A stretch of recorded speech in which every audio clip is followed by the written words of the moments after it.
Hello, Knight fans. Welcome to another edition of Kickin' It with Roland. I'm here with men's soccer head coach Seth Roland. How are you doing today, Seth? I'm good. We last saw each other Saturday night at the FDU Hall of Fame Banquet when you got on stage along with the 2001 men's soccer class that reached the Elite Eight that year. Just talk about that night and explain to us why you didn't give a speech.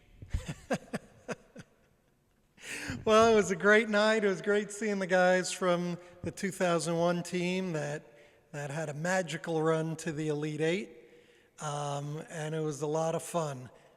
We all had a good time, and we thought it would be best if one of our former student athletes spoke on behalf of the team. Yeah, Sergio did a pretty good job. Okay, so you guys jumped right into vans right after the Siena game. I heard you guys were on the road immediately upon, so you could get to the game, and you got there just in time for hors d'oeuvres, I believe. I saw you while we were all in the line. So anyway, just talk about the Siena game, down 2-0 at halftime, but came back and eventually won in double overtime with Anders, another PK to win it.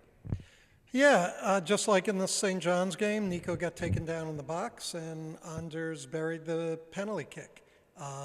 We played well for 40 minutes, and then we had a bad 5 minutes at the end of the first half, but got it together at halftime, came out, had a strong second half, and then kept plugging away till we got the winner in overtime. And Anders was huge this past week. Both games won the game with a PK and overtime. He was just named to the NEC Player of the Week. He was named to the College Soccer News Team of the Week nationally. Just talk about, obviously, how much of a difference maker is. I know he pulls the strings, he cleans up in defense, but scoring game winners like that. Yeah, I mean, it's well-deserved. Anders is the backbone of the team. He's the heart and soul of the team, and he raises the bar for everybody. And, he's playing well and leading us as captain and doing a great job so far.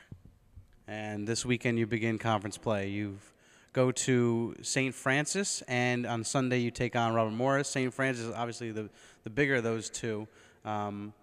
Picked to finish second in the NEC. That one vote was yours. And you just explain to us St. Francis as an opponent coming up and preview Robert Morris as well. Well, they're both equally big games, so I would respectfully disagree with you on that. But we try to take them one game at a time. But we have St. Francis on Friday, who's number one in the region, may even be ranked nationally this week. They're playing very, very well. They've beaten William & Mary, they've beaten Penn State, they've beaten Bucknell.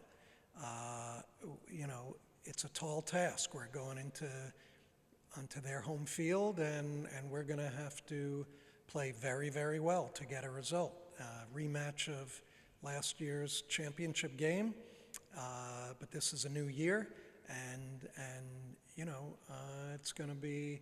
Hopefully, we'll be up to the task to be able to make it a hell of a game, and hopefully we can get a result. It won't be easy, and then going to Robert Morris on Sunday, who's having a very good year, and who's on I think a 4-game winning streak, and they have Nico Brett up top, who's scored 7 or 8 goals. He's got like 5 straight goals, and this guy is very explosive. But their whole team is very balanced, and they're competing very well. So we start NEC play with a very tall mountain to climb. A very tough task this weekend, going to Western PA and playing both those teams. Well, Coach, we wish you the best of luck this week. I'm sure Anders and his team will be ready for this tall task. Good luck this weekend. Thank you for taking the time. My pleasure, as always. And check FDUKnights.com throughout the weekend for updates on men's soccer at St. Francis on Friday, at Robert Morris on Sunday, and we'll have another edition of Kickin' It with Roland next week on FDUKnights.com.